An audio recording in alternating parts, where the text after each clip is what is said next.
avant, il n'y avait pas assez de verdure et du coup, avec Utopique, on essaie d'en mettre d'enrager pour que ça fasse plus de verdure. Et on essaie de faire un jardin collectif pour toute notre école.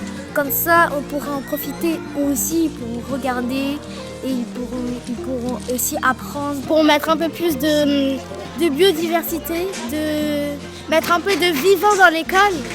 On a besoin aussi de plantes pour être en contact avec elles. On a invité des grands-parents pour qu'ils expliquent leur jardin de leur enfance. On a partagé des expériences. C'était pour savoir comment on allait faire le jardin. Comme ça, c'est intergénérationnel.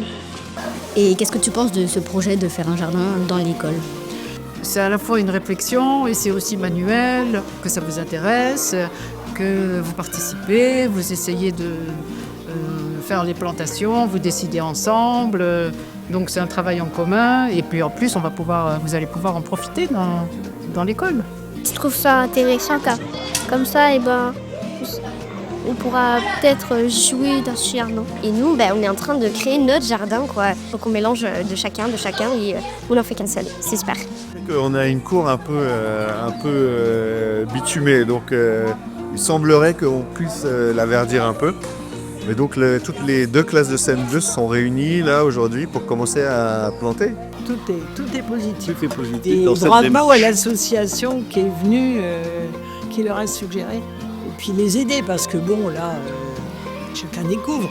Le fait que nous, on vienne dans son école, je pense que c'est valorisant pour elle d'avoir ses grands-parents dans un lieu qui est le sien. Ce qu'il faudrait, c'est suggérer à faire sauter le macadam de la cour. Ça peut les inciter pour l'avenir.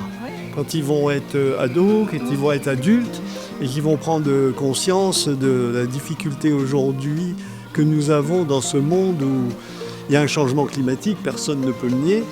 Et c'est vrai que c'est à l'école, avec les bases, qu'on va arriver à insuffler à ces enfants le fait de dire « faisons attention à la nature ». Elle est là, elle nous protège et si on ne la détruit pas, l'avenir nous appartient.